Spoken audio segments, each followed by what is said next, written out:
అమ్మా ఏమైందమ్మా? ఏం లేదు బిడ్డ, కొంచెం మనసు మంచిగా లేదు.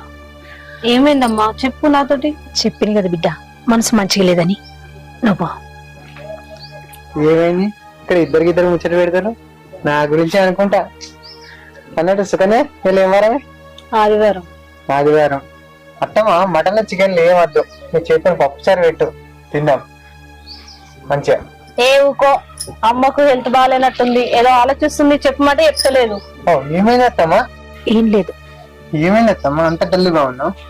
పోంగా మామ నేను మంచిగా చూసుకోమని చెప్పిండు, అది నా బాధ్యత అడగడం. ఏమైంది అత్తమ్మా చెప్పు, ఏమైందో? ఏం లేదని చెప్పిన కదా అల్లుడు.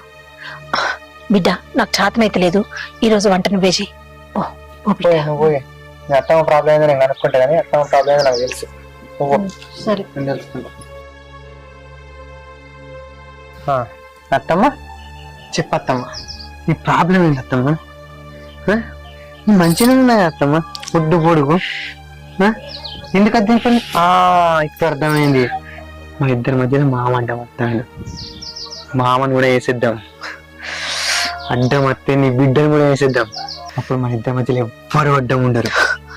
ఓ అర్థమైంది. నీ కోపం నాకు అర్థమైంది, ఇదే నాకు కావాల్సింది. ఇంకా మారవు.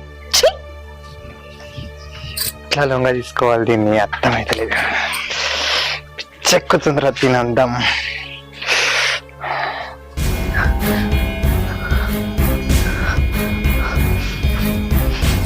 సుకన్య, సుకన్య! అమ్మా ఏమైందమ్మా? అమ్మ ఏమైంది, ఇంత కోపంగా ఉన్నావు? నేను నీకు విషయం చెప్తా, నన్ను తప్పు పట్టుకోవద్దు. నేను తప్పెందుకు పడతా అమ్మా, చెప్పు ఏమైంది? నువ్వు అర్జెంటుగా నీ బ్యాగ్ తీసుకొని మీ ఆయన్ని తీసుకొని మీ ఇంటికి వెళ్ళిపోండి.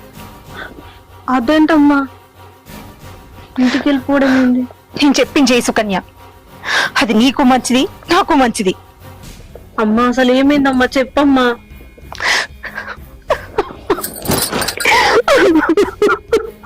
అమ్మ ఊక అమ్మ, ఏమైందమ్మా? చెప్తా చెప్తా చెప్పమ్మా. ఇన్ని రోజులు నీ కాపురం ఏమవుతుందో అని ఓపిక పట్టిన, ఇక నా వల్ల కాదు. నీకు పెళ్ళైనప్పటి నుండి మీ ఆయన నా వెంట పడుతుండు.